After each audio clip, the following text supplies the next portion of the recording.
Like all of you guys here, have a passion for new experiences and cultures and travel.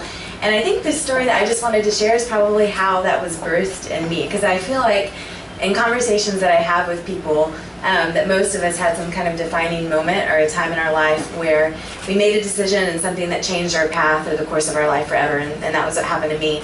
I didn't grow up in a family of travelers. In fact, I was talking to my dad. I'm going to Southeast Asia in a few months.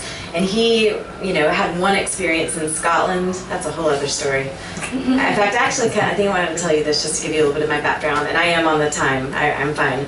Yeah, I met him in Scotland one time. He was so mad he had to go to the bathroom and he had to pay for it. If you guys have been in Europe a lot of those times. So he rushed out, changed some money, literally went up to the guy and he said, "Now I decided to take a shit so I can get my money's worth." I am from Texas, like a southern guy, so all I have to say is we we went on a few road trips when I was growing up, but had no experience traveling.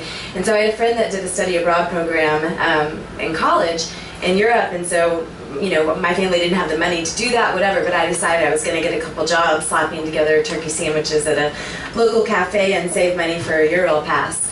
So I was supposed to meet my friend over in Italy, and as often happens with flights, the flight got delayed, I missed a connection.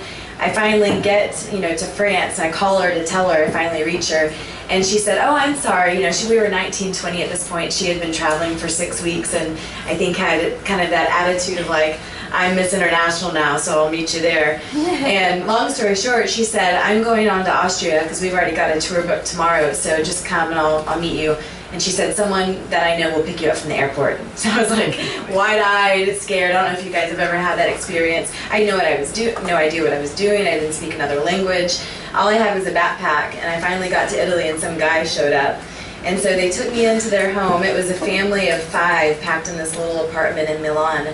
And I remember even that was transformative, just seeing how other people lived in that culture, because, people sharing rooms, and it was so loving and so warm, and there was no air conditioning. It was the heat of summer.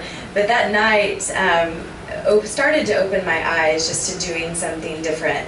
So long story short, I didn't even know where to meet her in Austria. I had to take 3 or 4 trains. I had never been on a train. Some German professor man befriended me.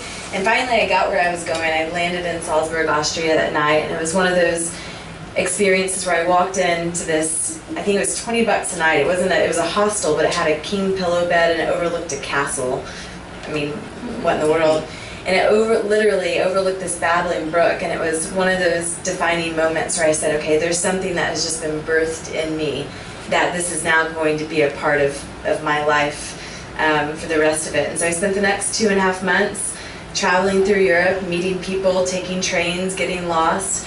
And I think, if you have travel, getting lost is just a part of the experience. And travel's done so much to change me as a person, but I think that's one of the biggest things is I know how to calm myself in different situations now, and I don't panic, especially having spent like a couple months in India. If you guys have ever been there, it's totally different. So I'm wrapping up, and whoever's next is coming. So thank you.